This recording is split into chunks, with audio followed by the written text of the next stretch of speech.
រឿងរ៉ាវអាភពប៉ុនដែលតាមអូន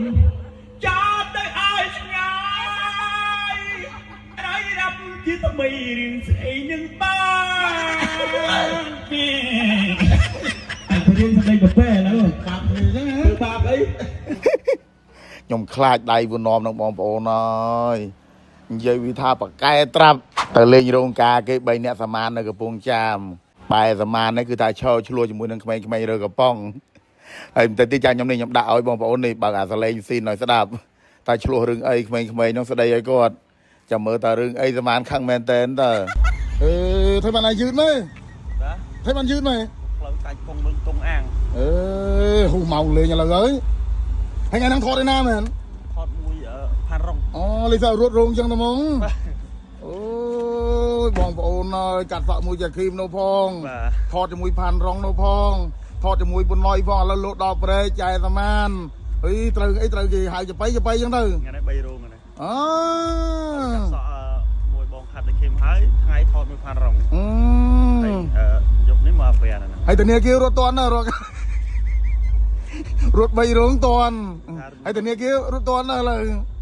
ដឹងរត់តន់ខ្ញុំរត់តន់តានីគេបងប្អូនហើយសមត្ថភាពគឺថាគេហៅថាពហុជំនាញហ្នឹងហើយមិនសមឲ្យវានៅបន្ទប់ជួលមិនសមឲ្យវានៅជាពាក់តានីគេយ៉ាងហ្នឹងទៀតតោះសូមជ្រាបចែកម្លែងបន្តិចសម្រាប់ពុកម៉ែបងប្អូនណាដែលមានបញ្ហាកាពះដោយបំណំនេះគឺថាគាត់កាពះឡើងប្រហែលឆ្នាំហើយឥឡូវនេះគឺថាគាត់បានធូរដោយសារតែសារាយសមុទ្រស៊ីបិលប៉ារីសបងលោកជំទាវសុតអស្មីហ្នឹងឆាតមកទិញបងប្អូននេះអត់មានអីទេអត់មែនសំដែងអត់មានអីគឺគាត់ឆាតមកទិញក្មួយខ្ញុំអ្នកលក់គាត់ថាខ្ញុំបានបញ្ចូលតម្លៃឲ្យតិចតួចអីចឹងទៅប៉ុន្តែជួយដាក់ស៊ីបិលប៉ារីសមកកន្លែងថតឲ្យខ្ញុំមកកំប៉ុងផងខ្ញុំអស់ប្រើហើយអូខ្ញុំត្រូវប៉ុន្តែខ្ញុំត្រូវកាពះខ្ញុំកាពះយូរហើយបងឯងចាំបាញ់ទៅអេបអេនេះទៅក្មួយខ្ញុំពួនអាផាក់វាអ្នកលក់អីមែនខ្ញុំឯងបើខ្ញុំឲ្យវាចុះតម្លៃឲ្យម៉ែឪខ្ញុំលក់នៅផ្ទះស្រុករងថ្ងៃហ្នឹងភូមិភ្នៅឃុំព្រៃគ្នាស្រុកមេសាងខេត្តព្រៃវែងហើយអ្នកទិញគឺថាសតតែអ្នកភូមិឯងអ្នកភូមិជាប់គ្នានៅស្រុកជាមួយគ្នាហ្នឹងទេបើមិនល្អមិនបកកាយគឺថាមិនឲ្យម៉ែឪខ្ញុំលក់ទេព្រោះថាអ្នកទិញតែអ្នកស្រុកភូមិឯងហ្នឹងហើយបងប្អូនមកស្ដាប់ពាក្យគាត់នេះខ្ញុំលេបខ្លួនឯងព្រោះខ្ញុំកាលមុនឈូចង់ឯងឈឺក្បាលដល់ហូបអាឆ្នាំហ្នឹងទៅធូរហើយកាពះវិញហូបទៅបាត់អស់នេះអមឯងមើលកាន់ដូចឈឺចង់ឯងវិញហូបទៅប្រកែណាពុកឆ្នាំហ្នឹងចឹងបានថាដូចខ្ញុំថាចឹងគឺថាពុកម៉ែបងប្អូនប្រើត្រូវច្រើនណាស់ហើយសម្រាប់ពុកម៉ែបងប្អូនដែលចង់ទិញប្រើគឺថាអត់ពិបាកទេឲ្យតែជីកាត់ហាងជីកាត់ហ្វាម៉ាស៊ីណាមានផ្លាកស៊ីបិលប៉ារីសនៅមុខហាងឬក៏ផ្លាករូបលោកជំទាវនៅមុខហាងចឹងចូលទិញទៅកន្លែងហ្នឹងគឺថាជាតំណាងចែកចាយហើយរាល់ថ្ងៃក៏នៅហ្វាម៉ាស៊ីចូលតំណាងចែកចាយ4000ហ្វាម៉ាស៊ីជាងបងប្អូនដែលឃើញផលិតផលសុខភាពណាហ្វាម៉ាស៊ីយកតំណាងចែកចាយដល់ថ្នាក់ហ្នឹងអត់ដែលមានទេអាក្មេរើកំប៉ុងនេះវាឈរជេយកមួយថ្ងៃនេះអត់ហើយគឺថាខ្ញុំនឹងប្រតែទៅស្រីហើយអាតូតែឯងកូនអ្នកមានខ្ពង់ខ្ពស់អញមិនថាទេរើកំប៉ុងក៏ឯងដៀលអញមិនដឹងទេបងឯងកូនអ្នកមានដូចគេទេឯងរឹកអូមិនឃើញបកកាយគ្នាមិញរឿងហ្នឹងឯងពួកអាកូនហ្នឹងថាអូនកុំហាចាប់បាបពូចាស់ហើយអត់ទេពួកឯងសក់ប្រទៅស្រីប្រទៅស្រីវាទៅឯងណា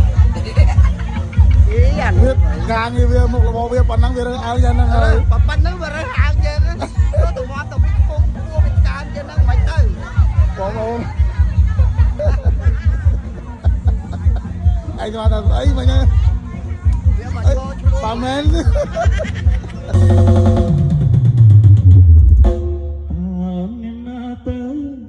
ទូរស័ព្ទមកមានកាវេទូរស័ព្ទមកស្អីឲ្យបងចាប់លេង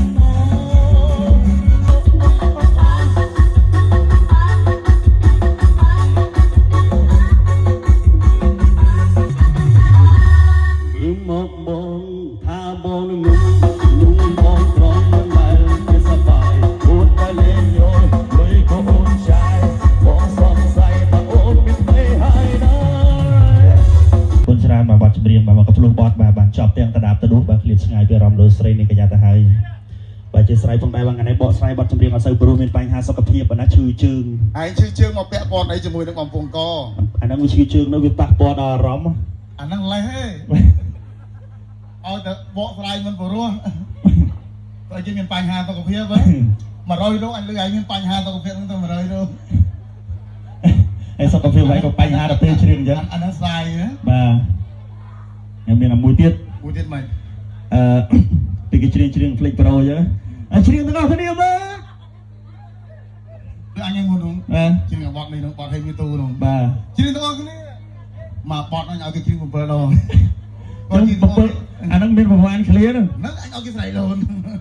ស្រែកឲ្យតែគេនេះឲ្យតែគេជួយជ្រៀងមើលសុំសលេងសុំណាសុំនេះតិចមកសុំដល់បងប្អូនយើងខ្លះក៏បានឃើញតាមបណ្ដាញសង្គមហើយសុំលពូណយតនេះតិចមកកុំឲ្យតែរោងការហ្នឹងមកតែ3នាក់ហ្នឹងពេញអ្នកសិល្បៈកុំឲ្យគាត់អាប់អោនពេកសុំតារាកិត្តិយសមកចាំតិចមកអ្នកល្បីៗណា ណាគេ ប្រហែលនេះគេចង់ឃើញទេ ណាគេ សុំណយតនេះលពូណយតនេះតិចមក បាទខ្ញុំបាទណយវណ្ណម ទៅងងហ្នឹងទេ ហើយយើងកាច់តង់គាត់ហ៎តង់អុកថៃមិនថ្ងៃរៀបលឹករលកណាព្រិចរំលឹកតែសភាពចាំឈប់រវេនថ្ងៃសានធំទៀប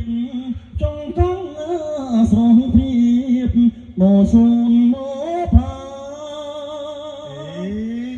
បើមិនមើលថាលពូណយតនេះមកមែនតើសុំបងរំទៅវិញតិចមកចឹង